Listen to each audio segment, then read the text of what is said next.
Hello students, welcome back to physics with Shubham sir. आज हम लोग एक नया चैप्टर चालू करने जा रहे हैं, थर्मल प्रॉपर्टीज़ ऑफ मैटर। ये 11th स्टैंडर्ड का बहुत इंपॉर्टेंट टॉपिक होता है और थोड़ा लेंदी टॉपिक है, काफ़ी इंटरेस्टिंग टॉपिक है। लेंदी सुन के डर मत जाओ, काफ़ी इंटरेस्टिंग टॉपिक है और यहीं से तुम्हारा थर्मोडाइनमिक्स का बेसिक्स स्टार्ट होता है, थर्मोडाइनमिक्स का फाउंडेशन बनता है यहीं से तुम्हारा। तो हमको पढ़ना है थर्मल प्रॉपर्टीज़ ऑफ मैटर। जैसे याद है हमने पढ़ा था मैकेनिकल प्रॉपर्टीज़ ऑफ सब सॉलिड्स करके हमने पढ़ा था। मैकेनिकल प्रॉपर्टीज़ ऑफ सॉलिड्स में हमने देखा था कि सॉलिड्स की कुछ प्रॉपर्टीज़ हैं जो हमको स्टडी करनी होती है, जैसे इलास्टिसिटी हो गया, फ्रिक्शन हो गया, ये सब चीज़ें। करेक्ट। वैसे यहाँ हमको थर्मल प्रॉपर्टीज़ ऑफ मैटर पढ़नी है और यहाँ हमको सिर्फ सॉलिड्स नहीं, यहाँ हमको सॉलिड, लिक्विड, गैस तीनों स्टेट्स की थर्मल प्रॉपर्टीज़ पढ़नी है। थर्मल प्रॉपर्टीज़ मतलब होता क्या है? थर्मल प्रॉपर्टीज़ मतलब ऐसी प्रॉपर्टीज़ जो हीट से रिलेटेड है, जो टेम्परेचर से रिलेटेड है बोल सकते हो, या बेसिकली बोल सकते हो जो हीट से रिलेटेड प्रॉपर्टीज़ हैं। तो काफ़ी सारी प्रॉपर्टीज़ है जो हमको पढ़नी है, जिसमें से सबसे पहला चीज़ हमको पढ़ना है टेम्परेचर के बारे में। ठीक है। अब देखो, जब भी हम लोग बात करते हैं किसी बॉडी का टेम्परेचर, तो हम लोग समझते क्या हैं उससे। हम लोग को कोई बोले कि किसी चीज़ का टेम्परेचर कैसे पता चलेगा, जैसे फॉर एग्जांपल मेरे को पता करना हो इसका टेम्परेचर कम है या ज़्यादा है, तो मैं कैसे बता सकता हूँ इसका टेम्परेचर कम है या ज़्यादा है? I just keep my hands on it, मैं इसको टच करता हूँ और अगर मुझे ये ठंडा फील हो रहा है तो मैं बोलूँगा इसका टेम्परेचर कम है। अगर मुझे ये गर्म फील हो रहा है तो मैं बोलूँगा इसका टेम्परेचर ज़्यादा है। Isn't it? जैसे सपोज तुमको बुखार हुआ है तो तुम्हारी मम्मी तुम्हारे सर पे हाथ रख के चेक करती है ना, तुम्हारे सर पे हम फोरहेड पे हाथ रख के चेक करते हैं। अगर फोरहेड गर्म फील होता है तो हम लोग बोलते हैं कि हाँ बुखार है, और फोरहेड गर्म नहीं फील होता तो हम बोलते हैं बुखार नहीं है। राइट। वैसे ही जैसे फॉर एग्जांपल जैसे तुमने देखा होगा कि एक डोसा बनाने वाला होता है। डोसा बनाने वाला जैसे फॉर एग्जांपल उसका तवा जब गर्म होता है तो उस पर पानी के छींटे मारता है। वो पानी के छींटे मार के क्या कर रहा होता है? पानी के छींटे मार के चेक कर रहा होता है कि तवा गर्म है या नहीं। समझा? तो चीज़ों का जो टेम्परेचर है वो कैसे चेक किया जाता है। सो टेम्परेचर से रिलेटेड या टेम्परेचर को डिफ़ाइन करने के लिए हमने एक टर्म डिफ़ाइन किया है। हम बोलते हैं कोई चीज़ कितनी हॉट या कितनी कोल्ड है, उससे हम बता सकते हैं कि बॉडी का टेम्परेचर क्या है। तो टेम्परेचर का बेसिक जो डेफिनेशन होता है वो होता है डिग्री ऑफ, ध्यान से सुनो, डिग्री ऑफ हॉटनेस और कोल्डनेस। ओके। मतलब कोई बॉडी कितना हॉट या कितना कोल्ड है, इसको हम बोलते हैं बॉडी का टेम्परेचर। अब फॉर एग्जांपल जैसे बोला जाए कि सर आप बोल रहे हो बॉडी कितना हॉट है, तो ये तो हॉटनेस तो सब्जेक्टिव हो गया ना।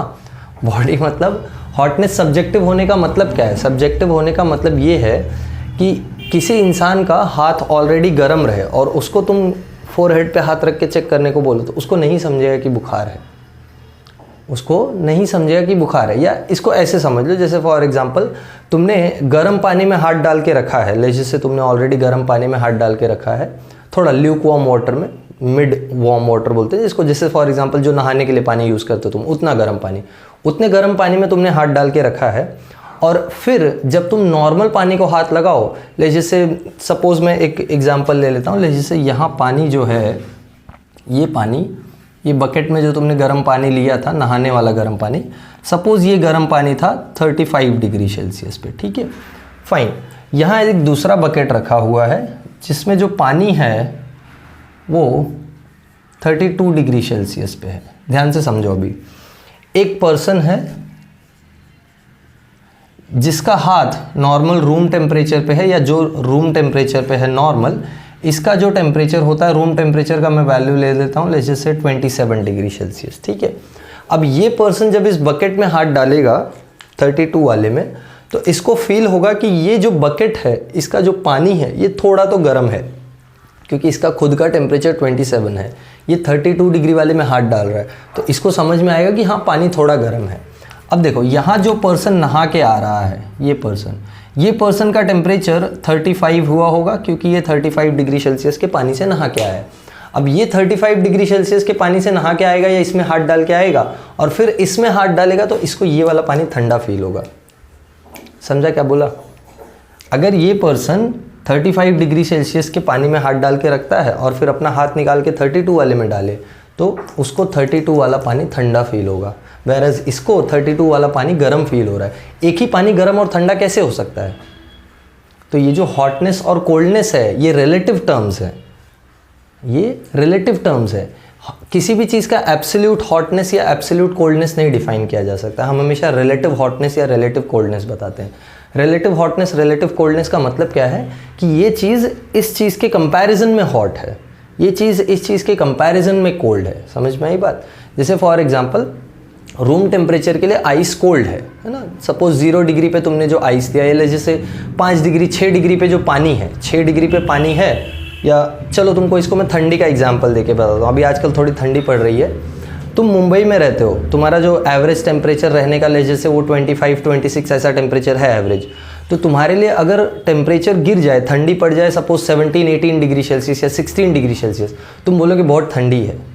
जो दिल्ली में रहता है ठंडी के टाइम पे, दिल्ली में टेम्परेचर 5 डिग्री 6 डिग्रीज ठंडी के टाइम पे होता है, वो अगर मुंबई में 16 डिग्री के टेम्परेचर पे आएगा तो वो बोलेगा यहाँ गर्मी है। मुंबई वाला बोल रहा है मुंबई में ठंडी है, क्योंकि मुंबई वाले को हैबिट है 26-27 पे रहने का। समझ में आ रहा है बात क्या बोल रहा हूँ? और दिल्ली वाला जो 5-6 डिग्री पे सर्वाइव कर रहा है, वो यहाँ आएगा तो बोलेगा यहाँ गर्मी है। क्यों? क्योंकि यहाँ पे टेम्परेचर 16 है, जो वहाँ के 5-6 से ऑलरेडी 10 ज़्यादा है। तो ये सब्जेक्टिव हो गया, ठंडी सब्जेक्टिव हो गई।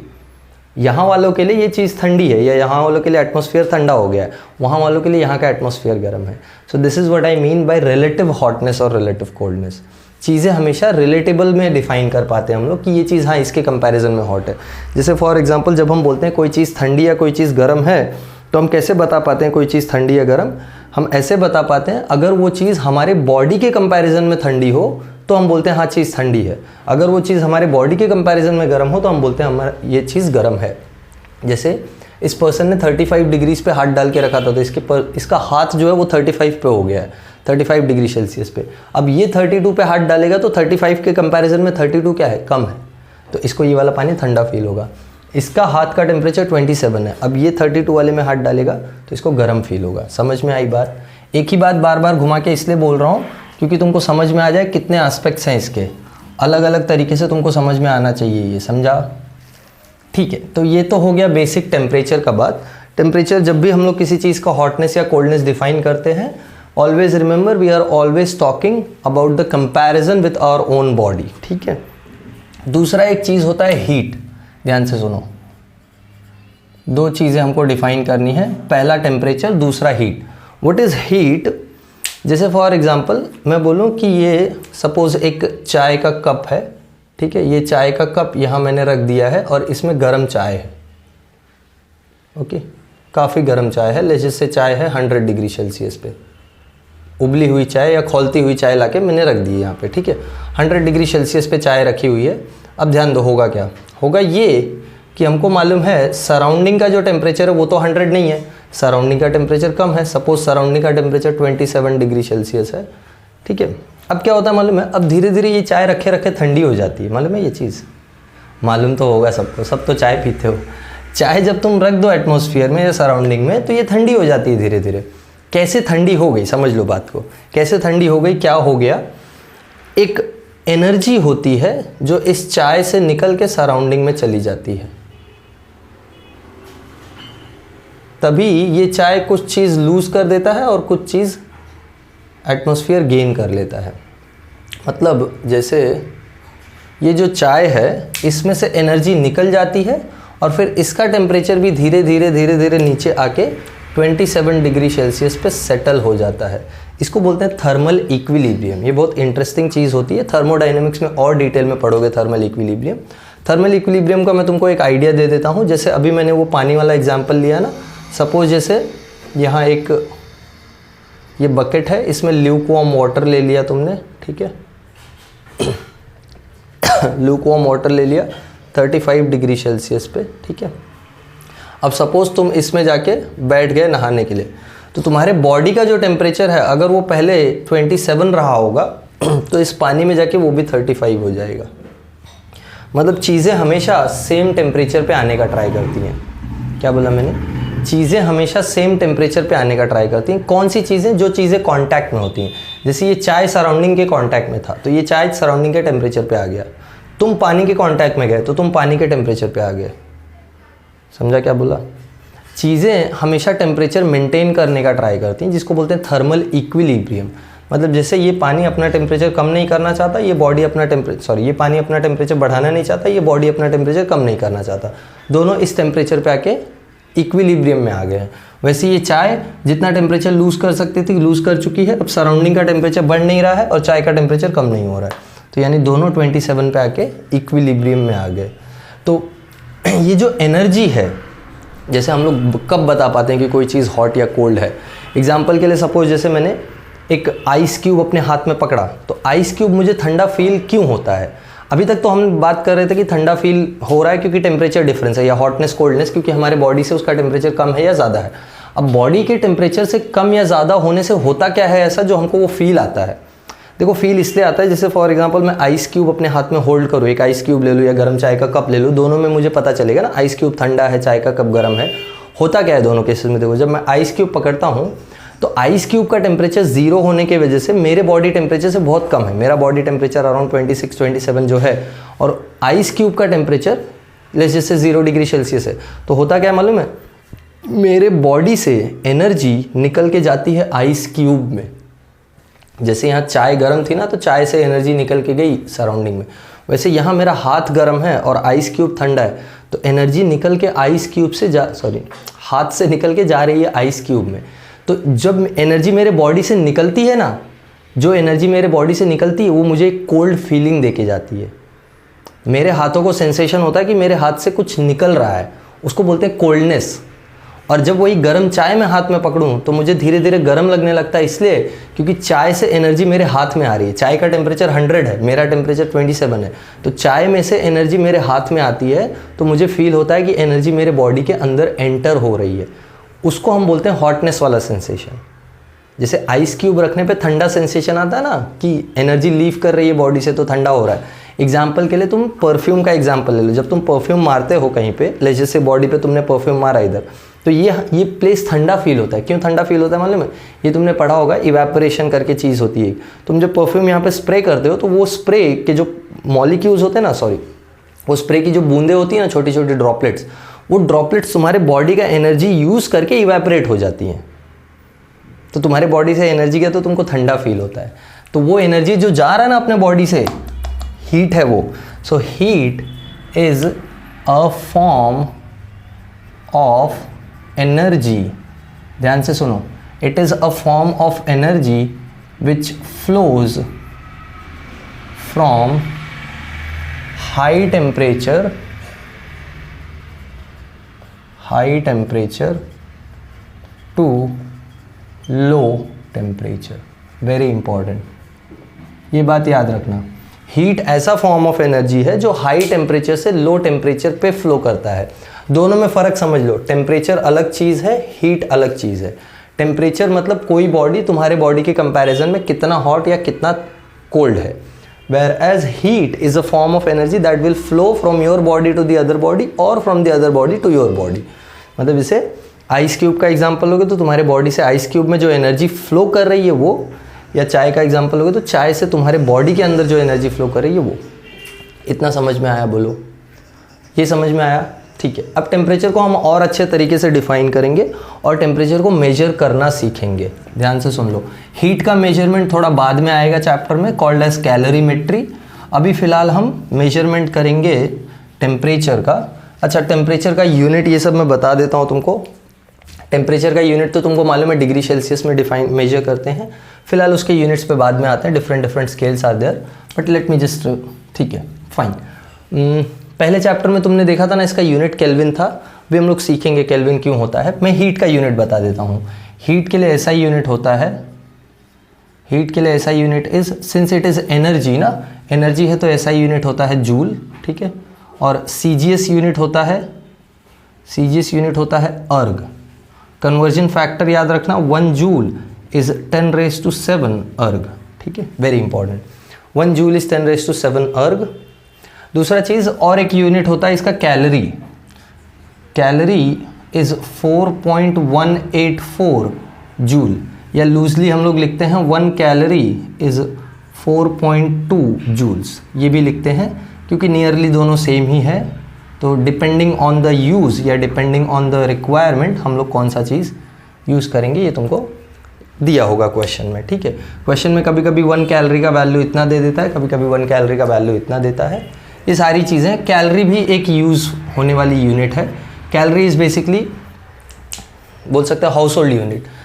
जैसे तुमको बोला किसी ने कि कितना कैलोरी बर्न किया आज, तो कैलोरी बर्न करना मतलब तुम पसीना बहा के आते हो ना, तो वो हीट के फॉर्म में एनर्जी निकली होती है तुम्हारे बॉडी से। So that is there the calorie part, okay fine. अब जो टेम्परेचर है ना उसको और अच्छे से समझना है हमको, ज़रा ध्यान से देखो। जैसे फॉर एग्जांपल मैं कोई गर्म चीज़ को अपने हाथ में लेता हूँ, सपोज जैसे चाय को मैंने अपने हाथ में लिया, तो चाय से एनर्जी मेरे बॉडी में आती है ना। तो वो एनर्जी आके करती क्या है, ध्यान से समझो। वो एनर्जी आके बॉडी का टेम्परेचर बढ़ाती है। अरे तभी तो ये कि जो आइस क्यूब होता है, सपोज जैसे ये एक आइस क्यूब मैंने लिया, ठीक है, ये आइस क्यूब मैंने लिया और इसको सराउंडिंग में मैं रख देता हूँ, तो सराउंडिंग से सब तरफ से इसके ऊपर एनर्जी आती है या इसमें एनर्जी आती है। क्यों? क्योंकि सराउंडिंग गर्म है और आइस क्यूब ठंडा है ना। ये 0 डिग्री सेल्सियस पे है आइस क्यूब। थोड़े टाइम के बाद क्या होता है मालूम है? थोड़े टाइम के बाद ये आइस क्यूब मेल्ट हो जाता है।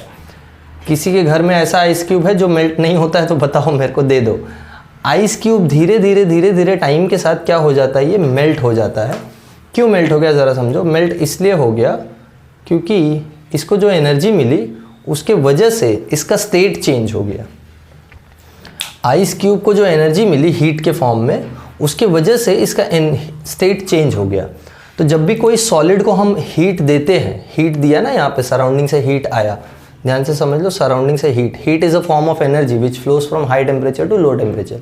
यहाँ हाई टेम्परेचर पे कौन है? सराउंडिंग। सपोज सराउंडिंग का टेम्परेचर है 27 डिग्री सेल्सियस, तो 27 से 0 पे हीट फ्लो कर रहा है, जिसकी वजह से ये आइस क्यूब कन्वर्ट हो गया लिक्विड वाटर में, ठीक है। यहाँ चाहिए तो नाम ले लो, this is ice and this is water, ठीक है। आइस से वाटर में कन्वर्ट हो गया। तो देखो जब भी हम और एक चीज़ जब तुम मेजर करोगे, जैसे फॉर एग्जांपल इसको जब हम लोग और हम लोग हीट करते हैं, सपोज जैसे इसको मैंने और हीट किया, तो और हीट करोगे तो इसका टेम्परेचर बढ़ने लगेगा। देखा है कभी? पानी एक टोप ले लो और उसको पानी को बर्नर पे रख दो, टोप को। जैसे जैसे हीट करते जाओगे पानी का टेम्परेचर बढ़ता जाएगा। नहीं बढ़ रहा है तो उसमें अपना हाथ डाल के रखो, पता चलेगा बढ़ रहा है कि नहीं टेम्परेचर। बढ़ता है टेम्परेचर ना, it's not a big deal. So pay attention, when a substance is heated, याद रखना ये बात, when a substance is heated its temperature increases, इसका टेम्परेचर इंक्रीज होता है except for और except at melting point and boiling point। ये दो जगह पे इसका टेम्परेचर इंक्रीज नहीं होता है, हम लोग देखेंगे क्यों ऐसा होता है, बट फिलहाल के लिए ये समझ के रखो कि बाकी सब पॉइंट पे इसका टेम्परेचर इंक्रीज होता है। मतलब जैसे ये पानी को अगर मैं हीट करूँगा तो इसका टेम्परेचर बढ़ेगा धीरे धीरे, ठीक है। जब टाइम आएगा जब ये बॉईल होने लगेगा तब इसका टेम्परेचर बढ़ना रुक जाएगा और उस टेम्परेचर पे ये कन्वर्ट हो जाएगा लिक्विड से गैसियस स्टेट में। सिमिलरली आइस भी, अगर मैंने आइस लिया होता -10 डिग्री सेल्सियस वाला, -10 डिग्री सेल्सियस भी पॉसिबल होता है ना। जाओ तुम ग्लेशियर से आइस उठा के लाओ, ग्लेशियर वाली आइस -20, -30, -50 पे होती है। सियाचिन में टेम्परेचर -54 होता है।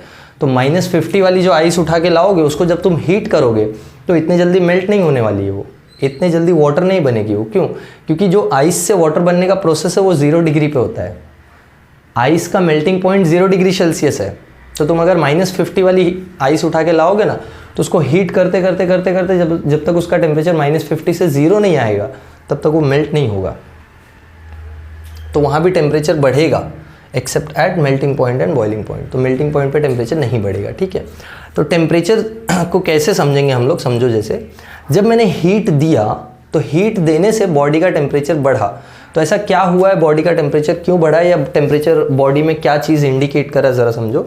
जब हम लोग किसी चीज़ को हीट करते हैं, सपोज जैसे मैं वाटर को हीट करता हूँ या सॉलिड को, जैसे ये मार्कर हो गया या एक कॉपर रॉड लिया मैंने, कॉपर रॉड को हीट किया तो हमको मालूम है सॉलिड्स में जो मॉलिक्यूलर स्ट्रक्चर होता है वो कैसा होता है। सॉलिड्स में molecules they are bounded together and they are fixed at a position and they are performing oscillatory motion और वाइब्रेटरी मोशन। ये चीज़ पता है? सॉलिड में मॉलिक्यूल्स कैसे होते हैं? सॉलिड में मॉलिक्यूल्स या एटम्स एक जगह पे बंधे हुए होते हैं और वो उसी जगह के अबाउट या उसी जगह पे फिक्स रह के ऑसिलेशंस करते हैं। मतलब ये जगह वो छोड़ नहीं सकते हैं, इसी जगह से बंधे हुए हैं। और इस जगह पे बांधने के लिए रिस्पॉन्सिबल कौन होता है? Intermolecular force of attraction. जैसे किसी सॉलिड का जब तुम क्रिस्टल स्ट्रक्चर देखते हो तो ये तुम्हारे मॉलिक्यूल्स ऐसे बंधे हुए होते हैं बॉन्ड से, लाइक दिस, है ना?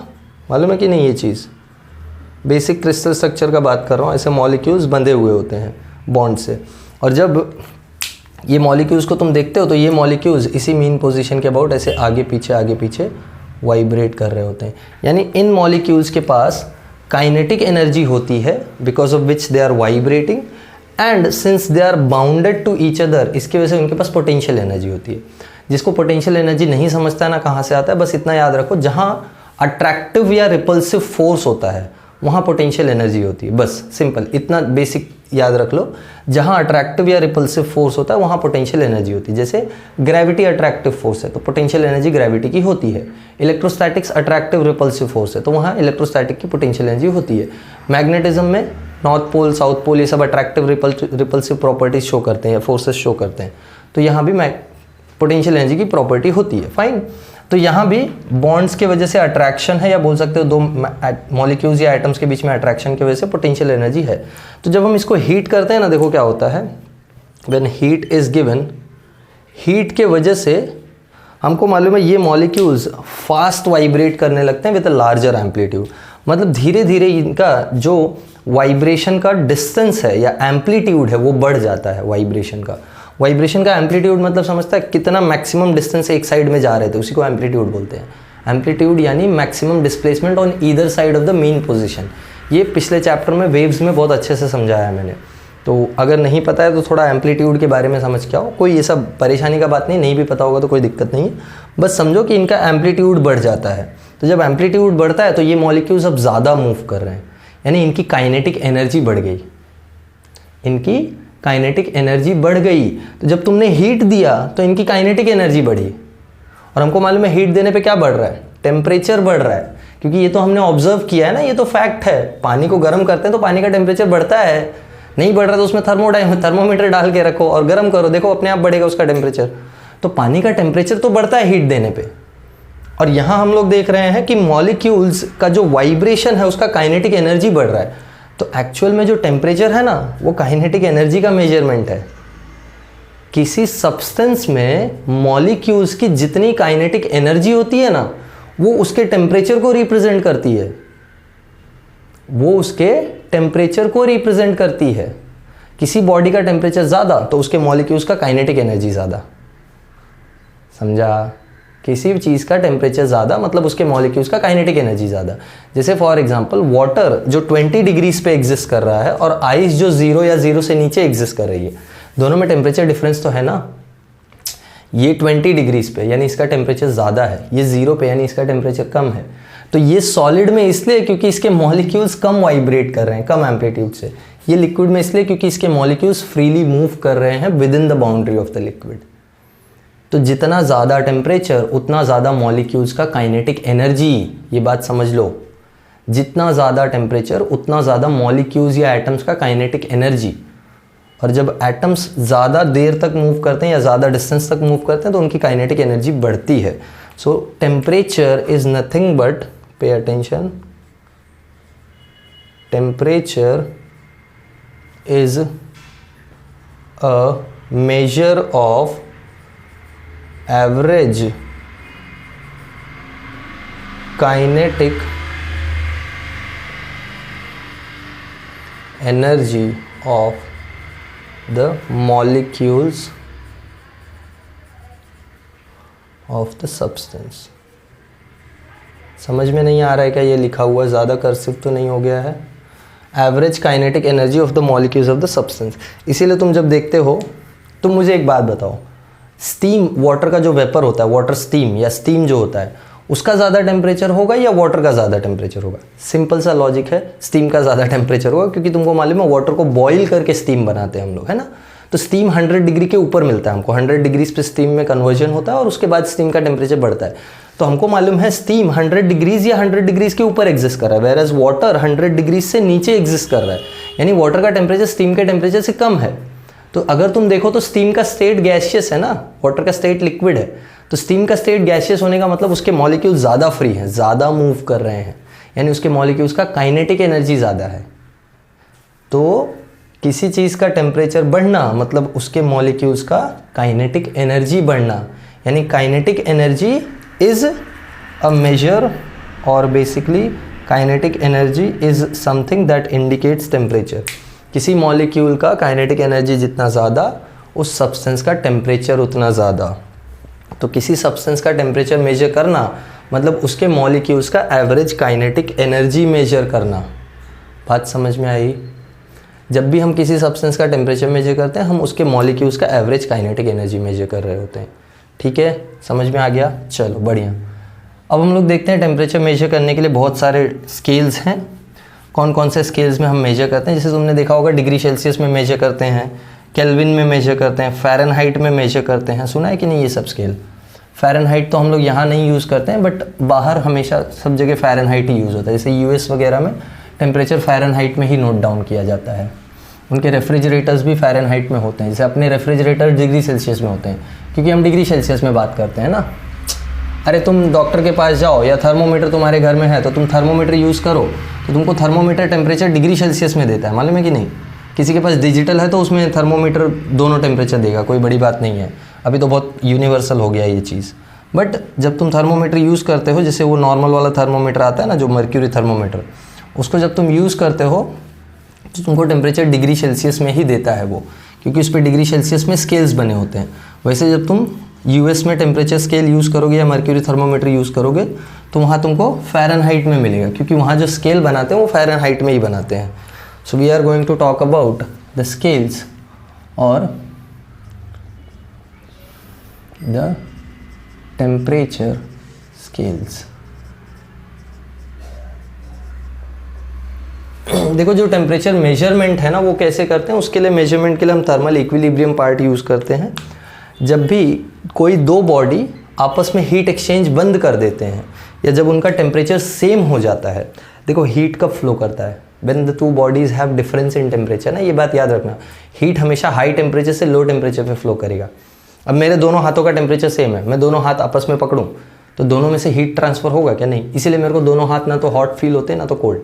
ना ये वाला हाथ इसको हॉट फील कर पा रहा है, ना ये वाला इसको हॉट फील कर पा रहा है, क्योंकि दोनों का टेम्परेचर सेम है। Simple as that. तो चीज़ों का टेम्परेचर जब सेम हो जाता है तब उनके बीच में हीट ट्रांसफ़र बंद हो जाता है। तो जब हम लोग कोई भी चीज़ का टेम्परेचर मेजर कर रहे होते हैं ना, तो हम क्या करते हैं? चीज़ों को सेम टेम्परेचर पे लाते हैं। जैसे मर्क्यूरी थर्मोमीटर, तुमने देखा होगा मर्क्यूरी थर्मोमीटर हम हमारे मुंह में डाल के थोड़ा देर तक रखते हैं, फिर वो रीडिंग दिखाता है। याद है? कभी किसी डॉक्टर के पास गए हो, अगर तुम टेम्परेचर मेजर करवाया है तो वो थर्मोमीटर लेता है और तुम्हारे मुंह में रखता है, बोलता है मुंह में रखो और थोड़ा देर रुको। जब तुम थोड़ा देर रुकते हो तब वो निकाल के मेजरमेंट लेता है। क्यों ऐसा किया उसने? क्योंकि जब वो थर्मोमीटर तुम्हारे मुंह में रखते हैं, तुम्हारे मुंह में रखते हो, तो तुम्हारे बॉडी का टेम्परेचर और उस थर्मोमीटर का टेम्परेचर सेम होने को थोड़ा टाइम लगता है। जैसे चाय को ठंडा होने को थोड़ा टाइम लगता है। चाय लेके आए, रख दिया, तुरंत ठंडी हो गई? नहीं ना। चाय लेके आते हो, रखते हो, थोड़ा टाइम लगता है ठंडा होने को। वैसे ही मर्क्यूरी भी जब तुम मुंह में डालते हो थर्मोमीटर को, तो मर्क्यूरी को भी हीट होने को थोड़ा टाइम लगता है तुम्हारे बॉडी टेम्परेचर के अकॉर्डिंग। तब वो मर्क्यूरी का टेम्परेचर बढ़ता है, तब वो नोट डाउन करता है। ठीक है? तो thermal equilibrium is the way of measuring temperature. Scales देखते हैं। कुछ स्केल्स हैं अच्छा, ये जो स्केल्स है ना, इनमें हमने पॉइंट्स डिफाइन कर रखे हैं, फिक्स्ड पॉइंट्स, जिसमें एक पॉइंट है आइस पॉइंट। आइस पॉइंट या इसको हम बोलते हैं मेल्टिंग पॉइंट ऑफ आइस। और इसको डिसाइड किया गया है that this will be 0 degree Celsius, यानी सेल्सियस स्केल में आइस पॉइंट को हम 0 डिग्री सेल्सियस लेंगे। वेयर एज स्टीम पॉइंट, इसको स्टीम पॉइंट बोलते हैं या इसी को हम बोलते हैं boiling point, boiling point of water, इसको 100 डिग्री सेल्सियस लिया गया है सेल्सियस स्केल में। तो पहला जो स्केल, ये जो 2 पॉइंट्स है, इन्हीं 2 पॉइंट्स के बीच में हम बात करेंगे। मतलब जो अपना स्केल होता है वो इन्हीं 2 पॉइंट्स के बीच में होता है। आइस के मेल्टिंग पॉइंट से लेके वाटर के बॉइलिंग पॉइंट्स तक, इनके बीच में पूरा स्केल अपना डिसाइड हो जाता है या पूरा स्केल अपना सेट हो जाता है। तो पहला जो स्केल है दैट इज सेल्सियस स्केल, इसको हम डिग्री सेल्सियस से रिप्रेजेंट करते हैं। सेल्सियस स्केल में क्लियरली दिखाई पड़ रहा है आइस पॉइंट जो लोअर टेम्परेचर जो होता है, लोअर टेम्परेचर, हम स्केल का बात कर रहे हैं, लोअर टेम्परेचर होता है 0 degree Celsius and higher temperature होता है 100 डिग्री सेल्सियस। यानी जब तुम टेम्परेचर सेल्सियस स्केल वाला थर्मोमीटर देखोगे तो इसमें जो लोवेस्ट टेम्परेचर होगा, सेल्सियस स्केल का जो थर्मोमीटर होगा उसमें मैं बात कर रहा हूँ, सेल्सियस स्केल पे लोवेस्ट टेम्परेचर नहीं। तुम तो बोलोगे सर -50 डिग्री सेल्सियस भी होता है, हाँ होता है, कोई प्रॉब्लम नहीं है। ये जो थर्मोमीटर हम बना रहे हैं इसमें हम जो मिनिमम वैल्यू लेते हैं वो 0 लेते हैं और जो मैक्सिमम वैल्यू लेते हैं वो 100। अब तो -10 से 110 तक आने लगा है, कोई बड़ी बात नहीं है। ये 0 डिग्री सेल्सियस होता है और ये 100 डिग्री सेल्सियस, यानी 0 से लेके 100 तक के बीच में हम 100 डिविजन्स बनाते हैं।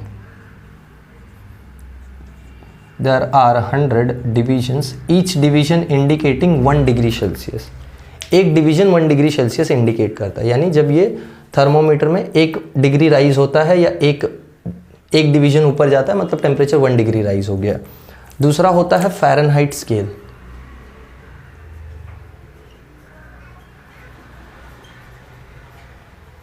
फ़ारेनहाइट स्केल, फ़ारेनहाइट स्केल में ये जो आइस पॉइंट है इसको हमने 32 पे रखा है। पे अटेंशन, ध्यान से देखना, ये बात नई चीज़ है, थोड़ा समझ लो अच्छे से। जो फ़ारेनहाइट स्केल का थर्मोमीटर बनता है उसका जो आइस पॉइंट है वो 32 डिग्री सेल्सियस पे होता है और 32 डिग्री फ़ारेनहाइट पे होता है, और स्टीम पॉइंट जो होता है ये 32 डिग्री फ़ारेनहाइट, और इसमें डिविजन्स होते हैं, will see how many divisions are there. ये जो लास्ट वाला स्टीम पॉइंट है ये होता है 212 डिग्री फ़ारेनहाइट, यानी 32 से 212 डिग्री फ़ारेनहाइट के बीच में there are total 180 divisions, 180 divisions होते हैं।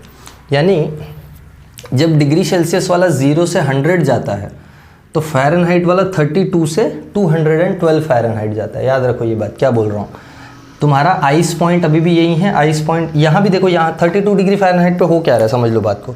32 डिग्री फ़ारेनहाइट पे आइस मेल्ट हो रही है, बस इतना ही समझो। वैसे 0 डिग्री सेल्सियस पे क्या हो रहा है, आइस मेल्ट हो रही है। तो आइस तो मेल्ट हो ही रही है सेम टेम्परेचर पे, बस उसी टेम्परेचर को अलग अलग स्केल में रिप्रेजेंट कर रहे हैं हम लोग, ठीक है। तो 32 डिग्री फ़ारेनहाइट पे आइस मेल्ट हो रहा है और 212 डिग्री फ़ारेनहाइट पे वाटर बॉईल हो रहा है। तो इसको अगर मैं ग्राफ वाइज प्लॉट करूँ, यहाँ पे जैसे लोअर टेम्परेचर क्या है, लोअर टेम्परेचर है 32 degree Fahrenheit and higher temperature है 212 डिग्री फ़ारेनहाइट। तो इन दोनों ग्राफ्स को इन दोनों स्केल्स को अगर मैं प्लॉट करूं तो एक बहुत इंटरेस्टिंग ग्राफ मिलता है। देखो वो ये कि जब तुम्हारा सेल्सियस स्केल 100 तक चेंज हो रहा है, 0 से 100 तक, तो तुम्हारा फ़ारेनहाइट स्केल 32 से लेके 180 तक चेंज हो रहा है, समझा। यही तो हो रहा है ना, जब तुम्हारा सेल्सियस स्केल 0 से 100 जा रहा है, यानी आइस के मेल्टिंग से लेके वाटर के बॉइलिंग तक। यहाँ भी आइस के मेल्टिंग से वाटर के बॉइलिंग तक ही बात हो रही है। तो आइस के मेल्टिंग से वाटर के बॉइलिंग तक में तुम्हारा सेल्सियस स्केल 0 से 100 जा रहा है, यानी अगर ये टेम्परेचर इन डिग्री सेल्सियस है और ये टेम्परेचर इन डिग्री फ़ारेनहाइट है, ध्यान से सुनो, तो 0 डिग्री सेल्सियस, ये अगर तुम्हारा 0 डिग्री सेल्सियस है तो 0 डिग्री सेल्सियस से ये अगर 100 डिग्री सेल्सियस है, तो जब तक ये 100 डिग्री सेल्सियस तक चेंज हो रहा है तब तक तुम्हारा फ़ारेनहाइट स्केल, ज़रा ध्यान से देखो, 32 से स्टार्ट हो रहा है, 32 डिग्री फ़ारेनहाइट, और चेंज होके कहाँ तक जा रहा है, 212 डिग्री फ़ारेनहाइट। यानी तुम्हारा स्केल 32 से स्टार्ट होता है, जब ये 0 से 100 जा रहा है तो ये 32 से 212 जा रहा है। ये आया, ये देखो 100 थोड़ा नज़दीक ले लेते हैं, अरे कोई बात नहीं, अपने हाथ में है ना ये चीज़। यहाँ 100 डिग्री सेल्सियस, तो देखो जब टेम्परेचर सेल्सियस स्केल पे 0 से 100 गया, फ़ारेनहाइट स्केल पे 32 से 212 डिग्री फ़ारेनहाइट चला गया। तो टोटल चेंज अगर तुम देखो, ये जो चेंज है ये डिग्री सेल्सियस का चेंज है। चेंज इन डिग्री सेल्सियस कितना है? 100 डिग्री सेल्सियस। और ये चेंज इन डिग्री फ़ारेनहाइट है, ये कितना आ रहा है? ये 180 आ रहा है। समझा?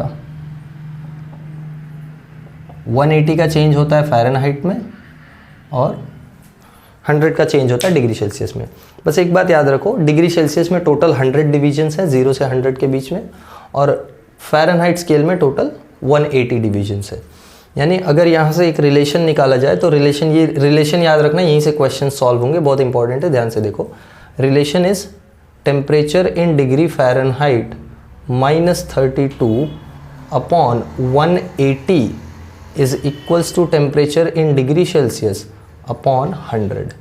ये फ़ारेनहाइट से सेल्सियस कन्वर्जन का फॉर्मूला है या सेल्सियस से फ़ारेनहाइट कन्वर्जन का फॉर्मूला है।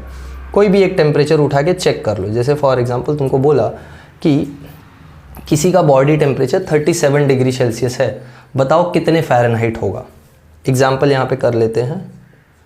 Example, if temperature in degree Celsius is 37 degree Celsius, तो या एक सिंपल सा नंबर उठाते हैं, चलो मैं ले लेता हूँ 40, या किससे कैंसिल हो जाएगा ये, ठीक है। लेट्स टेक दिस 25, ठीक है, 25 डिग्री सेल्सियस। अगर टेम्परेचर डिग्री सेल्सियस में 25 है, then temperature in degree Fahrenheit ये कितना होगा, ठीक है। ये हमको एग्जाम्पल सॉल्व करना है। मैं ये पार्ट रफ कर देता हूँ, स्टीम पॉइंट, आइस पॉइंट वाला। आई होप तुमने नोट डाउन कर लिया था। नहीं नोट डाउन किया तो पीछे जाके नोट डाउन कर लेना, कोई परेशानी का बात नहीं है, ठीक है। ये स्केल्स को समझना बहुत ज़रूरी है, इस पर क्वेश्चंस करना बहुत ज़रूरी है, इसलिए मैं करा रहा हूँ। देखो, हमको मालूम है temperature in Fahrenheit -32 upon 180 is equals to temperature in degree Celsius कितना है? 25 अपॉन 100। ये 1/4 मैंने इसलिए सिंपल नंबर लिया, ध्यान दो। और ये 4 से कैंसिल हो जाएगा, कितना आ जाएगा? 45 आ जाएगा। तो temperature in Fahrenheit -32 upon 45 is 1। So temperature in Fahrenheit is equals to, ये 45 इधर गया और 32 इधर आके ऐड हो गया, तो टेम्परेचर इन फ़ारेनहाइट कितना आया? 5 + 2 7, 4 + 3 7, 77 डिग्री फ़ारेनहाइट। समझा? बोलो समझा या नहीं? देखो क्या किया है, इसी फॉर्मूले में सेल्सियस वाला टेम्परेचर उठा के डाल दिया और सिंप्लीफाई किया बस, और टेम्परेचर इन फ़ारेनहाइट हमको मिल गया। ये जिसको नहीं समझा चाहिए तो एक और स्टेप लिख देता हूँ मैं यहाँ पे।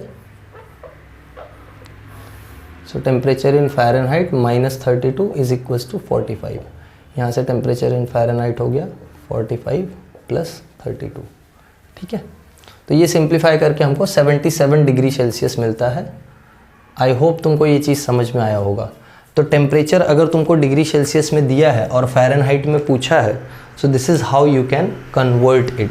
ध्यान रखना ये क्यों ऐसा है। इसका जो आइस पॉइंट है वो 32 पे है, और आइस पॉइंट से बॉइलिंग पॉइंट तक जो डिवीजन्स है वो 180। वैसे यहाँ पे इसका जो आइस पॉइंट है वो 0 है, तो यहाँ से -0 हट गया है, और 0 से 100 के बीच में टोटल 100 डिवीजन्स है।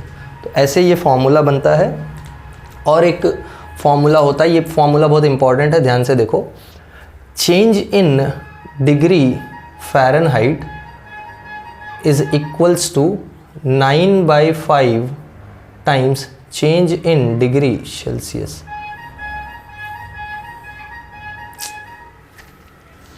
इडली खाना है किसी को?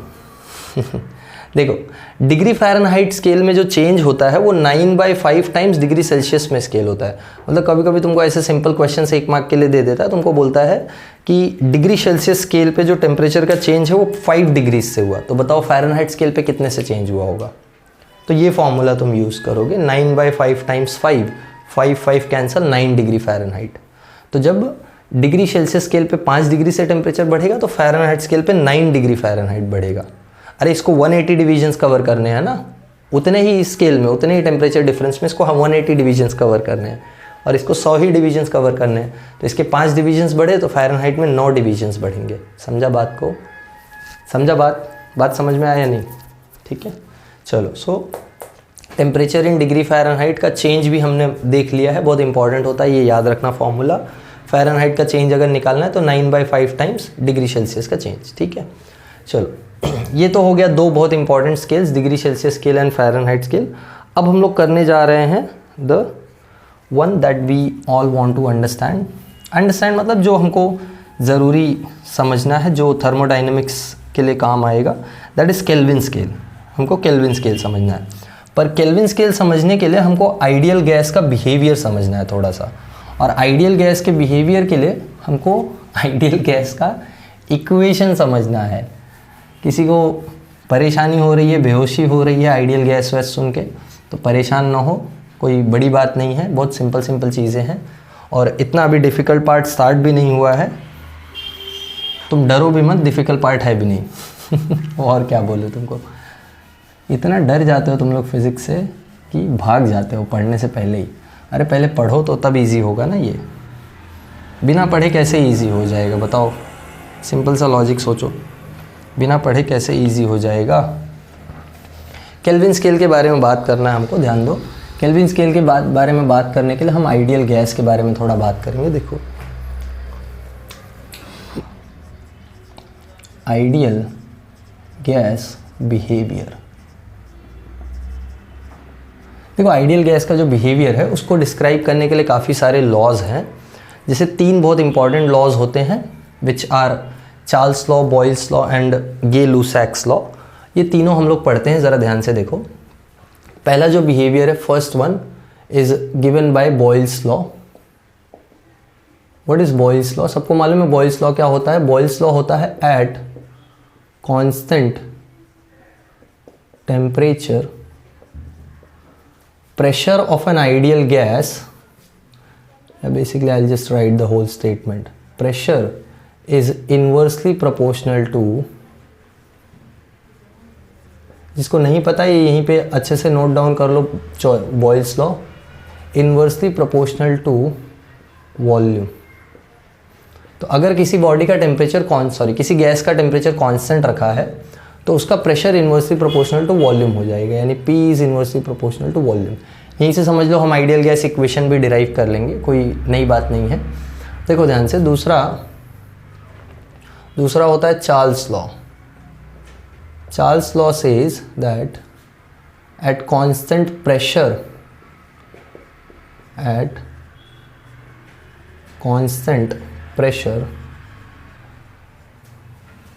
वॉल्यूम is directly proportional है, ध्यान देना, directly proportional to absolute temperature। यानी अगर प्रेशर कांस्टेंट रखा है तो volume is directly proportional to temperature. ठीक है, ये चार्ल्स लॉ है। And the third one is Gay Lussac's law. Okay, Gay Lussac's law क्या बोलता है? Gay Lussac's law says that at constant volume pressure is directly proportional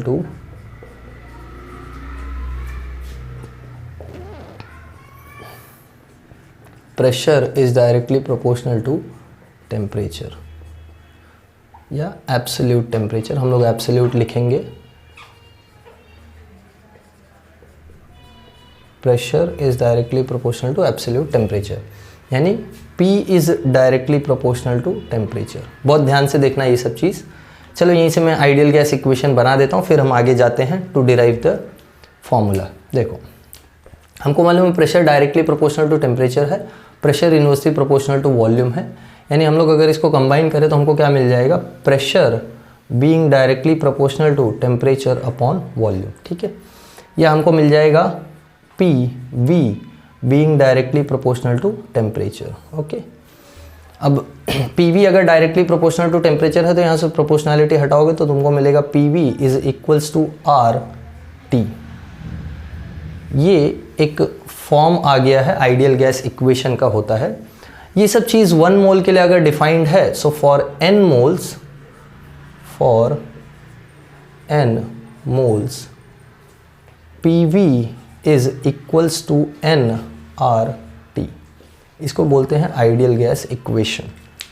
तो ये जो आइडियल गैस इक्वेशन है यही 3 बिहेवियर्स से हम डिस्क्राइब कर पाते हैं। So this is our ideal gas equation. Volume is pressure is inversely proportional to volume, volume is directly proportional to temperature, pressure is directly proportional to temperature. इन तीनों को कंबाइन करके हम लोग लिख पाते हैं that pressure into volume is equals to nRT, where n is number of moles. या यहाँ पे मैं सारे टर्म्स लिख देता हूँ, ध्यान से देखो। P is pressure, V is volume, T is absolute temperature, then R is universal gas constant. जिसने ये चीज़ पहली बार देखी है ध्यान से देख लो, तुम्हारा जीना हराम कर देगा R, फिजिक्स में भी और केमिस्ट्री में भी। मजाक कर रहा हूँ, डोंट वरी। मतलब बार बार दिखाई पड़ेगा। R का जो वैल्यू है दैट इज़ 8.314 जूल पर मोल पर केल्विन, ठीक है। एंड लास्टली N जो होता है that is number of moles. ये तो कोई अनजान नहीं है, इससे सबको मालूम होगा नंबर ऑफ मोल्स क्या होता है, ठीक है, फाइन। तो ये जो बिहेवियर्स हैं ये एक आइडियल गैस के बिहेवियर्स होते हैं जिनके बेसिस पे हम एक आइडियल गैस का इक्वेशन लिख पाते हैं। इन बिहेवियर्स को जब हम लोग समझेंगे, इन बिहेवियर्स को जब हम लोग प्लॉट करेंगे, तब हमको मिलता है केल्विन स्केल, ठीक है। ये नोट डाउन कर लो अच्छे से, हम लोग केल्विन स्केल के बारे में बात करने जा रहे हैं, ध्यान दो। ये नोट डाउन किया? चलो ये 2 जो मैंने लिखे हैं लॉज, इनको मैं प्लॉट करता हूँ, देखो क्या मिलेगा। हमको एक बहुत इंटरेस्टिंग चीज़ मिलती है, ध्यान से देखना।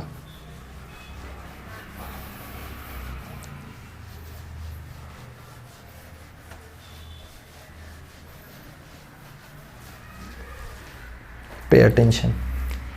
अगर मैं जो लॉ है pressure is directly proportional to temperature या volume is directly proportional to temperature, अगर मैं प्लॉट करूं, देखो if I plot volume versus temperature, volume versus temperature अगर मैं प्लॉट करता हूँ at constant pressure of course, तो मुझे क्या मिलता है। Suppose this is my volume, this is my temperature. इसको मैं डिग्री सेल्सियस में ले लेता हूँ क्योंकि अब तक हमने डिग्री सेल्सियस स्केल ही देखा है ना, फाइन। यहाँ 0 डिग्री सेल्सियस है मेरा, this is my 0 degree Celsius. And if we plot, हमको प्लॉट क्या करना है, हमको प्लॉट करना है volume is directly proportional to temperature. तो अगर मैं volume directly proportional to temperature plot करता हूँ, 3 अलग अलग गैसेस के लिए प्लॉट करते हैं, तो वो सपोज़ एक गैस के लिए मुझे ऐसा मिला, डायरेक्टली प्रोपोर्शनल टेम्परेचर के है ना, तो डायरेक्टली प्रोपोर्शनल है तो यही ग्राफ आएगा। सो एक ऐसा मिला, एक ऐसा मिला और एक ऐसा मिला, ठीक है। This is gas A, this is gas B and this is gas C। 3 gases के लिए हमने प्लॉट किया है। Now pay attention very carefully. ये जो ग्राफ हमने प्लॉट किया है, इस ग्राफ को जब हम लोग जनरलाइज करते हैं, जनरलाइज करना मतलब इसको आगे कंटिन्यू किया, सपोज जैसे हमने आगे कंटिन्यू करना मतलब ये सेम लाइन का इक्वेशन को आगे प्लॉट किया, सेम इक्वेशन जो इस लाइन का इक्वेशन बनेगा उसी को आगे कंटिन्यू किया, तो हमको एक बहुत इंटरेस्टिंग चीज़ मिलता है that all of these lines they all coincide at one particular temperature value at the degree Celsius scale. मतलब ये तीनों का अपना अपना अलग अलग बिहेवियर है, बस फ़र्क ये है या इंटरेस्टिंग चीज़ ये है कि ये तीनों लाइंस एक पर्टिकुलर टेम्परेचर पे आके डिग्री सेल्सियस स्केल से कोइंसाइड हो जाती हैं। कोइंसाइड होना मतलब इनका जो बिहेवियर है तीनों गैसेस का, ध्यान से देखो, तीनों गैसेस का जो बिहेवियर है एक टेम्परेचर पे आके मैच हो रहा है या एक टेम्परेचर पे आके सेम हो गया है। यहाँ बिहेवियर अलग है गैस सी का, गैस बी का, गैस ए का, बस यहाँ आके तीनों का बिहेवियर सेम हो रहा है। और ये जो टेम्परेचर है ये जब हमने नोट डाउन किया या जब हमने फाइंड आउट किया, कैलकुलेशन से फाइंड आउट किया, it comes out as -273.15 degree Celsius. ये टेम्परेचर पे सारे गैसेस का जो वॉल्यूम है वो ज़ीरो हो रहा है। वॉल्यूम देखो ज़ीरो कहाँ हो रहा है, यहाँ पे ज़ीरो हो रहा है। यहाँ ज़ीरो है क्या? नहीं, यहाँ भी ज़ीरो नहीं है, यहाँ भी ज़ीरो नहीं, यहाँ भी ज़ीरो नहीं है। सारे गैसेस का वॉल्यूम -273.15 पे आइडियली ज़ीरो हो जाता है। ये वॉल्यूम और प्रेशर का रिलेशन से हमने एक टेम्परेचर वैल्यू फाइंड किया है which is coming out as -273.15। Similarly जब मैं प्रेशर वर्सेस टेम्परेचर प्लॉट करता हूँ, तो भी मुझे क्या मिलता है, देखो ध्यान से, तो भी मुझे ग्राफ, जैसे ये गैस C, ये गैस B और ये गैस A, ये 3 गैसेस हैं। फिर से इनके लाइन के इक्वेशंस को मैं एक्स्ट्रापोलेट करूं और एक्स्ट्रापोलेट करके एक पॉइंट पे चेक करूं कि कहाँ ये तीनों मीट कर रहे हैं, तो मुझे फिर से टेम्परेचर स्केल, यहाँ ऑफकोर्स टेम्परेचर डिग्री सेल्सियस में ध्यान देना, तो ये फिर से मुझे एक ही पॉइंट पे लाके मीट होता हुआ दिखाई पड़ता है या आके मीट होता हुआ दिखाई पड़ता है। And that point is nothing but, बोलो, -273.15 डिग्री सेल्सियस। तो ये 273.15 डिग्री सेल्सियस का जो वैल्यू है, this is something special. 0 degree Celsius के पीछे -273 डिग्री सेल्सियस पे सारे गैसेस का जो प्रेशर है वो भी आइडियली 0 हो जा रहा है। सारे गैसेस का प्रेशर भी आइडियली 0 हो जा रहा है। सो अ गैस, और तुम बोल सकते हो all the gases have their pressure 0 at this particular temperature, all the gases have their volume 0 at this particular temperature. और ये जो पर्टिकुलर टेम्परेचर है इसको बोलते हैं एब्सोल्यूट ज़ीरो टेम्परेचर। देखो ये लॉ क्या है, सुनो ना, लॉ क्या बोल रहा है, लॉ बोल रहा है that pressure is directly proportional to temperature, यानी प्रेशर जितना बढ़ेगा टेम्परेचर उतना बढ़ेगा।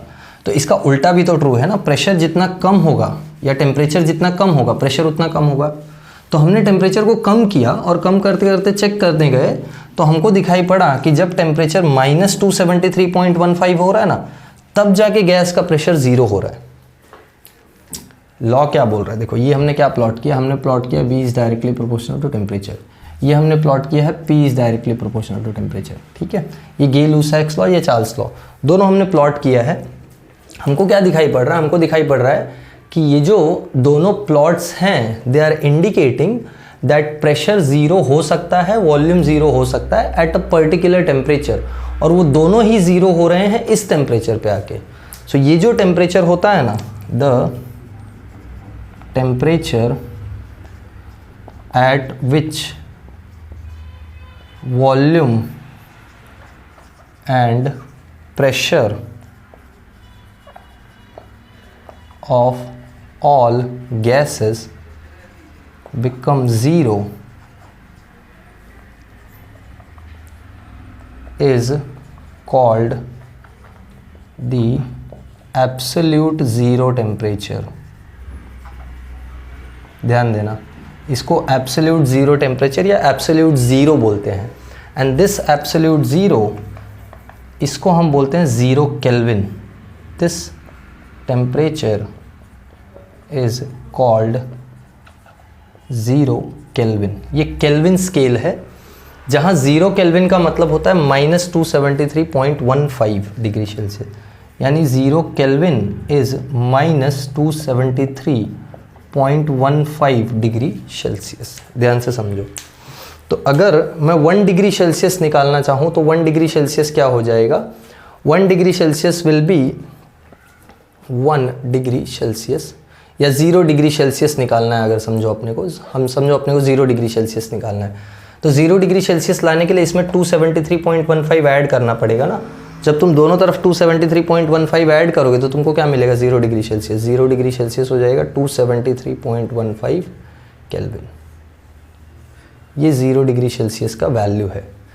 अरे नहीं समझा तो ऐसे देखो, तुमको यहाँ -273.15 पे हो, यहाँ से 0 आने के लिए कितना डिवीजन आना पड़ेगा, 273.15, यानी 273.15 प्लस करना पड़ेगा ना, तब तो तुम 0 डिग्री सेल्सियस पे पहुँचोगे। यानी temperature in Kelvin scale and temperature in degree Celsius scale are related by this form या are related by this value. और ये जो 273.15 है इसको हम 0 डिग्री सेल्सियस से इक्वेट कर पा रहे हैं, यानी 273.15 is nothing but the ice point on Kelvin scale या melting point on Kelvin scale. याद है हमने मेल्टिंग पॉइंट सेल्सियस स्केल पे फ़ारेनहाइट स्केल पे लिखा था ना, तो वैसे केल्विन स्केल पे जो मेल्टिंग पॉइंट है या आइस पॉइंट है वो 273.15 पे है।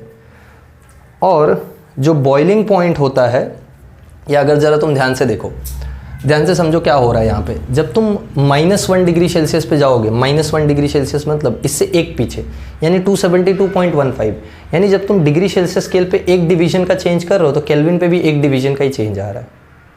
यानी अगर तुम यहाँ से 100 डिग्री सेल्सियस पे जाओगे, जैसे तुमको 100 डिग्री सेल्सियस फाइंड करना है, तो 100 डिग्री सेल्सियस कितना हो जाएगा, 100 डिग्री सेल्सियस हो जाएगा 373.15 केल्विन। यानी क्लियरली दिखाई पड़ रहा है कि ice point on Kelvin scale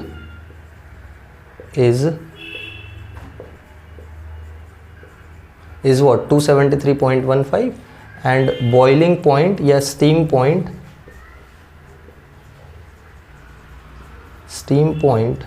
on Kelvin scale is 373.15। समझा? तो अगर जब हम लोग केल्विन का टेम्परेचर स्केल बनाएंगे तो केल्विन के टेम्परेचर स्केल में ये ग्राफ प्लॉट कर लिया है तुमने, चलो प्लॉट कर लिया है तो मैं आगे कंटिन्यू करूं? ठीक है, देखो ये ग्राफ के हिसाब से अगर हम लोग जाएं तो अगर मैं ग्राफ बोल रहा हूँ, ये डेटा के हिसाब से अगर हम लोग जाएं आइस पॉइंट और मेल्टिंग पॉइंट, आइस पॉइंट और बॉइलिंग पॉइंट, तो जो मेरा केल्विन स्केल बनेगा वो केल्विन स्केल पे जो आइस पॉइंट होगा, ध्यान दो आइस पॉइंट जो होगा वो 273.15 केल्विन पे होगा। और इसके बाद 100 डिवीजन्स बनेंगे, 100 डिवीजन्स के बाद हमको मिलेगा स्टीम पॉइंट, और स्टीम पॉइंट का जो टेम्परेचर होगा वो होगा 373.15 केल्विन। तो ज़रा ध्यान से देखो, इसमें भी कितने डिवीजन्स का चेंज आ रहा है, इसमें भी 100 डिवीजन्स का चेंज आ रहा है ना, यस और नो, इसमें भी 100 डिवीजन्स का चेंज आ रहा है। तो अगर मेरे को सेल्सियस से केल्विन का रिलेशन चाहिए तो सेल्सियस से केल्विन का रिलेशन तो एकदम सिंपल है, देखो क्या आएगा, temperature in degree Celsius is equals to temperature in Kelvin plus 273 minus 273.15। ये केल्विन स्केल से डिग्री सेल्सियस स्केल में जाने का टेम्परेचर कन्वर्जन हो गया। अगर तुमको केल्विन में निकालना है तो डिग्री सेल्सियस से 273 माइनस कर दो, या अगर डिग्री सेल्सियस में 273 प्लस कर दो, और अगर डिग्री सेल्सियस में निकालना है तो केल्विन में से 273 माइनस कर दो। अरे देखो ना, जैसे टेम्परेचर इन केल्विन एग्जांपल ले लेते हैं, टेम्परेचर इन केल्विन तुमको दिया है, temperature in kelvin is 370 degree Celsius, 370 kelvin, kelvin में टेम्परेचर तुमको दिया है 370 केल्विन, डिग्री सेल्सियस में चाहिए तो तुम क्या करोगे, temperature in kelvin that is 370 minus 273.15, subtract करो कितना आएगा बोलो। अगर 0.5 को तुम अगर कंसिडर नहीं करते हो फिलहाल के लिए, अगर 0.5 को नहीं कंसिडर 0.15 को कंसिडर नहीं किया तो भी सबट्रैक्शन होके आ जाएगा, या करना ही है तो कर ही लो, चलो कोई बात नहीं है।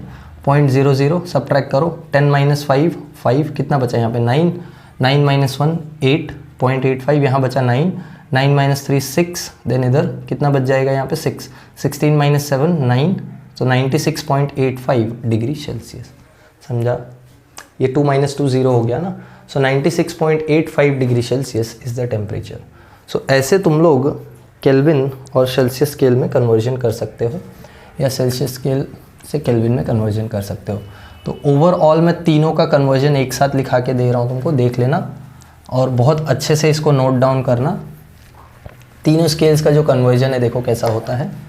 तीनों स्केल्स का कन्वर्जन तुमको कुछ ऐसा बिहेवियर देगा या कुछ ऐसा फॉर्मूला देगा, conversion formula between all 3 scales. ये तुम्हारा केल्विन स्केल है। केल्विन स्केल को हम एब्सोल्यूट स्केल बोलते हैं, याद रखना। ओके, तो केल्विन स्केल या तीनों स्केल्स के बीच में टेम्परेचर का फॉर्मूला देखो, T Fahrenheit -32 upon 180 is equals to T degree Celsius upon 100 is equals to T Kelvin -273.15 upon 100। ये तीनों में कन्वर्जन का फॉर्मूला है। तुमको अगर फ़ारेनहाइट टू केल्विन कन्वर्ट करना है तो ये दोनों इक्वेशन उठा लो और कन्वर्ट कर लो। तुमको अगर सेल्सियस टू केल्विन कन्वर्ट करना है तो ये दोनों इक्वेशन उठा लो, कन्वर्ट कर लो। देखो ये दोनों उठाओगे तो 100 कैंसिल होकर वो फॉर्मूला मिल जाएगा जो अभी मैंने लिखा था, समझा? तो और फ़ारेनहाइट सेल्सियस में करना है तो उसके लिए तो ये तो है ही। तो ये 3 इक्वेशंस हैं जो केल्विन, डिग्री फ़ारेनहाइट या डिग्री सेल्सियस में कन्वर्जन फैक्टर देते हैं। जैसे ये डिग्री फ़ारेनहाइट टेम्परेचर के लिए है, ये मैं लिख देता हूँ, ये फ़ारेनहाइट स्केल,